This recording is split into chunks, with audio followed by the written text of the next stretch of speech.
প্রথমে আজকে বেজা বাংলাদেশ ইকোনমিক জোন অথরিটি তাদের গভর্নিং বোর্ড হয়েছে। বেজার গভর্নিং বোর্ডে যে অনেকগুলা ইস্যু নিয়ে আলাপ হয়েছে, তার মধ্যে যেগুলো একদম খুবই হাইলাইট করার মতো বড় বড় কয়েকটা ইস্যু আমি আপনাদেরকে একটু শেয়ার করি, তারপরে আমরা কোয়েশ্চেন অ্যান্সার নিব। প্রথম যে ইস্যুটা নিয়ে আলাপ হয়েছে সেটা হচ্ছে, বা নীতিগত সিদ্ধান্ত হয়েছে, সেটা হচ্ছে ফ্রি ট্রেড জোন নিয়ে। সো বাংলাদেশে এই মুহূর্তে ফ্রি ট্রেড জোন কনসেপ্টটা নেই।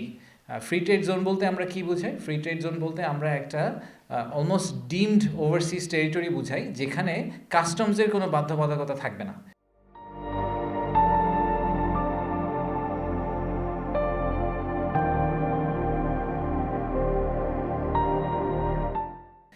এবং সেখানে রি-এক্সপোর্ট করা যাবে, সেখানে স্টোরেজ করা যাবে, সেখানে ম্যানুফ্যাকচারিং করা যাবে করে আবার।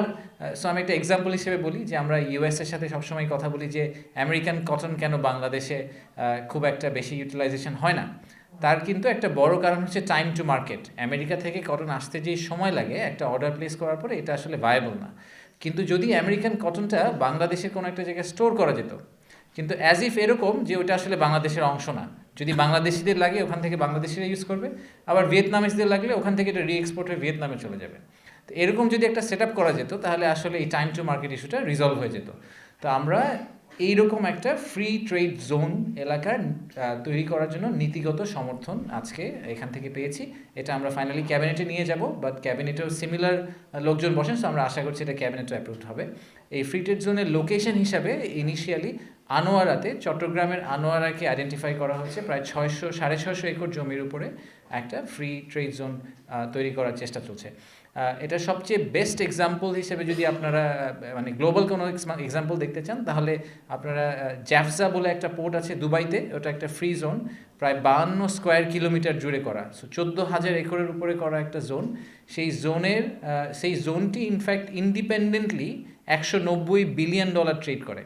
বাংলাদেশের টোটাল ট্রেডের তুলনায় ওই ছোট্ট জোনটাতে ট্রেড ভলিউম ইজ হায়ার, এবং সেটা দুবাই ইকোনমিতে প্রায় 36% জিডিপি কন্ট্রিবিউশন করে। তো আমাদেরও ফ্রি ট্রেড জোন থেকে এক্সপেকটেশন হচ্ছে যে এই ফ্রি ট্রেড জোনটা will become the heart of our trade and economic movement. So এই সিদ্ধান্তটা আজকে হয়েছে। এটাকে কার্যকর করতে হলে বেশ কিছু আইন এবং বেশ কিছু নীতিমালা বিধিমালায় পরিবর্তন আনতে হবে। সেটা আগামী সরকার ওভার টাইম করবেন, এবং আমরা আশা করছি যে এই বছরের শেষের নাগাদ একটা ফ্রি জোনের আমরা একটা ভালো জায়গায় হয়তো পৌঁছে যেতে পারবো, বা অ্যাটলিস্ট ইনিশিয়াল পজিশনটাতে পৌঁছে যেতে পারবো। দ্বিতীয় যে সিদ্ধান্তটা হয়েছে, সো এটা হচ্ছে প্রথম সিদ্ধান্ত। দ্বিতীয় যে বড় সিদ্ধান্ত হয়েছে, যে আপনারা অনেকদিন ধরে শুনছেন যে আমরা ডিফেন্স ইন্ডাস্ট্রিয়াল প্রোডাকশন যেটাকে বলে, যে সামরিক অস্ত্র বা সামরিক শিল্পে যেই প্রোডাকশন, সেটা নিয়ে অনেক দিন ধরে আলাপ আলোচনা করছি। যে আমরা মনে করি যে এটার একটা এই মুহূর্তে আসলে গ্লোবাল ডিমান্ড আছে। সো একদম pure economic point of view থেকে চিন্তা করলেও ডিফেন্স ইন্ডাস্ট্রি ইজ গ্রোয়িং, এবং সেখানে বাংলাদেশ একটা পার্টিসিপেন্ট কান্ট্রি হিসাবে তাদের কাজ শুরু করতেই পারে। আর একই সাথে আমরা এটাও দেখেছি যে বৈশ্বিক যে অবস্থা, সেখানে আসলে সমরাস্ত্র তৈরির বা কিছু ক্যাপটিভ ক্যাপাসিটি থাকা আসলে খুব জরুরি। কারণ যখন সাপ্লাই শর্টেজ হয়, তখন আসলে যুদ্ধক্ষেত্রে আপনার কাছে যদি আসলে বন্দুকের গুলি না থাকে, সেক্ষেত্রে তো আপনি আর যুদ্ধে ওখানে গিয়ে যুদ্ধ করার কোনো সুযোগ নাই। এবং অনেকগুলো রিসেন্ট ওয়ারে দেখা গেছে যে যেই জায়গায় সাপ্লাই শর্টেজ, সেই শর্টেজটা আসলে হাই টেকনোলজি আইটেমে না, 6th জেনারেশন ফাইটার নিয়ে বা 5th জেনারেশন ফাইটারের কিন্তু শর্টেজ না, শর্টেজটা হচ্ছে বুলেটে, শর্টেজটা হচ্ছে ট্যাঙ্কের অ্যাক্সেলে। তো ওই জায়গাগুলোতে আমরা আসলে কোনো রোল প্লে করতে পারি কিনা, এটা নিয়ে অনেক দিন ধরে আর্ম ফোর্সেস ডিভিশন, বেজা এবং chief advisers office, ministry of defence সবাই মিলে কাজ করছেন। তো আমরা আজকে এই প্রপোজালটা বেজার গভর্নিং বোর্ডে নিয়ে গেছিলাম, যে মিরসরাইতে আমরা প্রায় 850 একর জমিকে আজকে থেকে ইয়ারমার্ক করছি। নীতিগত সিদ্ধান্ত হয়েছে যে আমরা মাস্টার প্ল্যানে এটাকে ইনক্লুড করব, যেটা আসলে ডিফেন্স ইন্ডাস্ট্রিয়াল জোন হিসেবে এখন থেকে ইয়ারমার্কড হবে। এবং এই জায়গাটা এই মুহূর্তে খালি আছে। এটা গত জুন পর্যন্ত, গত বছরের জুন পর্যন্ত আসলে ইন্ডিয়ান ইকোনমিক জোন হিসেবে আইডেন্টিফাই করা ছিল।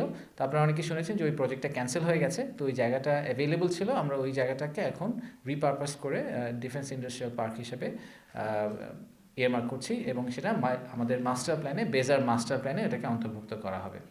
জোন সেটা ঠিক বীরেশ্বরের মাস্টার প্ল্যানে গেলে আপনারা এটা ভবিষ্যতে দেখতে পাবেন।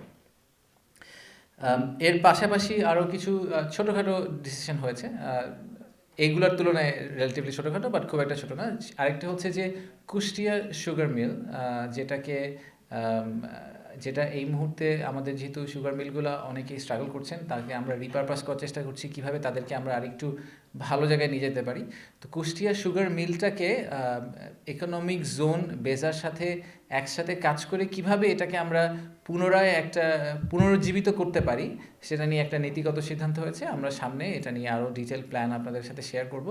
যেহেতু ওখানে গ্যাস, ইলেকট্রিসিটি, রোড ইনফ্রাস্ট্রাকচার, যেগুলো আমাদের বিনিয়োগকারীদের জন্য একটা ন্যাচারাল রেগুলার সমস্যা যেগুলো ওনারা ফেস করেন, সেগুলো ওখানে অলরেডি অ্যাভেলেবল আছে। তো ওই জায়গাটাকে আমরা কীভাবে আরও বেটার ইউজ করতে পারি।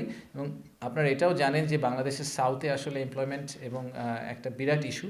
তো ওই জায়গাটায় যদি আমরা এরকম একটা ভাইব্রেন্ট ইন্ডাস্ট্রিয়াল পার্ক তৈরি করতে পারি, তাহলে হয়তো প্রায় 200 একরের বেশি জমি ওখানে আছে। তো ওই জায়গাটাকে আমরা বেটার ইউটিলাইজ করতে পারবো। সেটা নিয়েও একটা নীতিগত সিদ্ধান্ত হয়েছে। এর পাশাপাশি আর ফাইনালি যেই আরেকটা বড় সিদ্ধান্ত আজকে আলোচনা হয়েছে, সেটা হচ্ছে যে পৌরসভাগুলোকে অরিজিনালি আমাদের বেজার আওতার বাইরে রাখা হয়েছিল, বাট এটা 2012 সালের আইনে করা হয়েছিল। বাট আসলে পৌরসভার সংখ্যা কিন্তু প্রায় 309 থেকে বেড়ে এখন 331টা হয়েছে। তো তাতে যেটা হচ্ছে যে আমরা দেখতে পাচ্ছি যে পৌরসভার বাইরে যদি ইকোনমিক জোন করতে হয়, তাহলে আসলে কৃষি জমিতে হাত দিতে হয়, যেটা আমাদের জন্য আরও বেশি ডেট্রিমেন্টাল। তাই আমরা এখন এই পলিসিটাকে একটু ডিরেকশন চেঞ্জ করার চেষ্টা করছি, যে পৌরসভা এলাকার ভিতরেও আসলে আমরা ইকোনমিক জোন করার অনুমতি দিব। কারণ অনেকগুলো বন্ধ শিল্প কারখানাও আসলে পৌরসভার ভিতরে পড়ে। তো সেগুলোতে যদি আমরা ইকোনমিক অ্যাক্টিভিটি আবার রিজুভিনেট করতে চাই, সেক্ষেত্রে আমাদেরকে ওই সুযোগটা দিতে হবে। তো এটারও একটা নীতিগত সিদ্ধান্ত হয়েছে।